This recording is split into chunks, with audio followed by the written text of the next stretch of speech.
days off, no days off, no days off, no days off, no days off, no days off, no days off, no days off. I was looking up that after a certain amount of time that gun rights can be restored to felons. Great question. The question is, after a certain amount of time, can gun rights be restored to felons? The answer to that is yes and no. Okay, and let me explain it.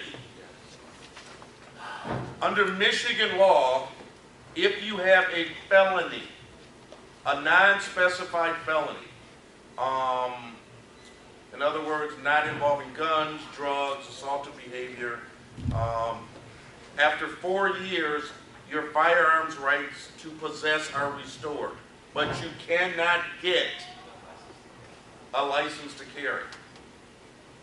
Now, here's the sad thing. I've taken some people through this, and we've gotten their firearms rights restored under state law.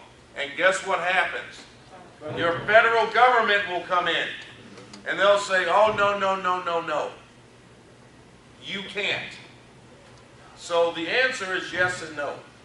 Now, what does that mean? That means if you are at home and the police kick the door in and you've got a gun at home in your drawer and your rights have been restored, they can't do anything to you, okay? However, feds could potentially come in and do something. Right. So if you are a homeowner or own land and you own a gun and you're a felon, police come in without a warrant and kick in your door and they find a weapon. Well, that's a lot without a warrant, so that's a whole nother story. Okay, so let's kind of go back to a couple of things. If you are in possession of a firearm and you are a convicted felon and your rights have not been restored, yes, you are in trouble. That's called felon in possession in Michigan. Okay. The other thing, Michigan has such a nice, lovely law called felony firearm. What that is, and if I can just take this gentleman here, if I were to walk up to this gentleman with this box and say, if you don't, which I wouldn't because you seem bigger than me and I don't, you know, but if I were to take this box and walk up to him and say, if you don't give me that phone, I'm going to hit you upside the head with this paper, okay? In Michigan, that is called felonious assault. I've taken an object, I've used it as a weapon to put this man in fear. If I were to do the same thing with a firearm and hold it this way, not point, and listen, say the same words. If you don't give me that phone, I'm going to hit you upside the head. Because I've used a firearm in the commission of a felony, I get a mandatory 2 years in prison. And I get to do that before I do anything else. So when you hear on the news things along the lines of, he got 15 years plus 2 for the gun. It should be 2 for the gun because he's going to do that first, then 15 years because guess what? He's not getting any credit on that 15 years. No, they weren't consecutive. They are consecutive. All right. What else we got, Rick? Hey, excuse me. What about a felon with a spouse who's not a felon and they have a gun in the house? Is that credible? You have to show, it depends on the judge you run into, but you have to show that, number one, the firearm is legally registered to her. And let's say you have, this is your bedroom, this is your side, you know, your closet, whatever. It needs to be in her closet. It needs to, you know, you could run into some problems. She wouldn't, but if you were the convicted felon, the problem would be yours. Or the same with somebody driving with somebody with a CW and they have a gun. How does that work? Give me that again. Like I said, a friend of mine has a felony and he won't get in the car with somebody who has a CCW because he says if we get stopped, I'm going to jail. You mean they got a you mean they have a CDL. CDL, sorry about that, yeah. Yeah, that could be possible. I mean, I think that's a stretch, but you know, they're not to possess. And let me help you. They've taken it about 18 months ago. It's not only firearms in Michigan; it's also ammunition. So if you have a round of ammunition, just one, you might as well have a gun. You don't get it? Well, I told you what it was like earlier, right? No, I'm saying, I mean, I get it, but I don't. What else we got? It's crazy. That's the application. Anything you point us about? Okay. Disqualified. Talk about those. We talk about federally prohibited. Let's talk about this real quick. Again, if you are under indictment, in other words, if you are charged with a crime that faces time more than a year in jail, or, let me help you in Michigan, if you get charged with a crime, they're going to take your CPL. So, not just more than a year. It could be a misdemeanor, all right? Can't be a fugitive from justice, okay? Can't be on the run. If you've been found by a doctor or a court that you have some mental defects or you've been committed to an institution, and let me help you with the committed. The committed is an involuntary committal. So if you take yourself down, you're doing it voluntarily. The way the law states now is involuntary. And I'm going to tell you how bad this is. Well, let me add a couple more. You cannot be an unlawful user of addictive drugs, up to and including marijuana. Medical marijuana? Put it out. Put it out. Medical marijuana is still prohibited under federal law. Now, that may change, but the way it goes now, and there's some people who want to argue the other way. Now, what if you're a caregiver?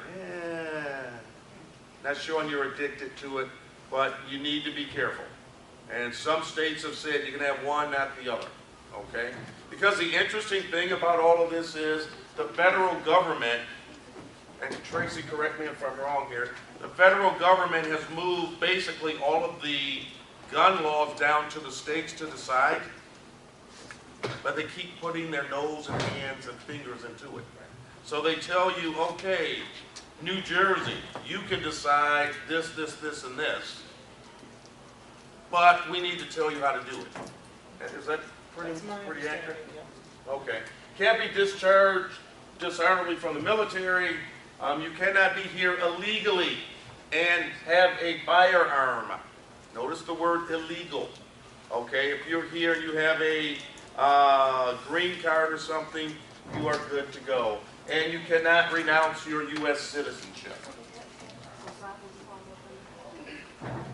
Sovereignty. We going on a whole, listen. When he does his part, when you can know about, I won't be here during that time, but he will get you into sovereignty. And are there any Moors in here? Okay, I'm just asking. You're a Moor? Okay, that's fine. Everybody in this room. Okay. Okay, I'm with you. If you're denied now your license, basically there is an appellate process. Michigan's gotten rid of the gun boards. You have to go in front of a judge, okay? And yet again, be careful. We just have to make sure that everything is lined up. Probably want to take a lawyer with you? I take two, if you can afford it. But no, definitely, because here's the thing, you know, Tracy's an attorney, I'm going to ask her, and I've never asked her this question in my life. Would you go to court and represent yourself? I would be a fool if I did. That old saying, he who represents himself has a fool for a client. So, no, I would never.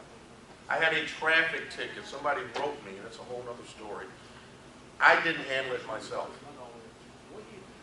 But it's a traffic ticket. I know. But what do? We get emotional. Right. What do we do when we get emotional? We put our foot down. But guess what? Let me help you, okay? Even going back to the Bible, all right, the Hebrews, the Israelites, whatever you want to call them, they had somebody speaking for them to God. Who was that? Moses. And Moses was kind of brokering the deal. Well, you don't really need to strike them down now. Just wait. All right. All right. We talked about this. You carry your gun outside of Michigan if you have a concealed pistol license. Make sure we understand that. If you have a concealed pistol license, there are 40 states now that you can carry a firearm into these states, but make sure you follow the rules of that state. So don't go down to Alabama and say, well, just the way we do it in Michigan. Show you how they do them jails down there. Yeah, they a little different down there. Okay. I heard a question, what about Illinois? Let me give you the law on Illinois. It's very simple. Illinois is what's called a peaceable journey state. That means if you have a valid concealed pistol license from another state, you can drive through Illinois with the gun on your hip. You don't have to unload it the way we talked here. You can get out of the car. The gun can't. Okay? Just make one second. Just make sure you understand that. The gun can't. And then you got to be careful because there are so many pistol-free zones in Illinois. Okay? Parking lots are pistol-free zones. All right? Illinois has, and I am not lying, I want to say 39 or 43, one of the two, I can't remember the exact number, 39 or 43 different pistol-free zones. Sir? To hit on Illinois, even if you have it on your hip, it has to be concealed. It cannot be visible in the vehicle. That could be. That could be. I'm not here to give you Illinois law, but I don't know their law. I just know about the peaceable journey. Rick, what's the name of that book that come out every year, the blue and white joint? The Traveler's Guide to Reciprocity. that one. I got it in my car right now. Well, you got it on your FLP app too. Yeah. And there's an FLP app too. Yep, you look on your FLP app, it's there. Should we do questions, Rick, at this point? No days off, no days off, no days off, no days off, no days off, no days off, no days off.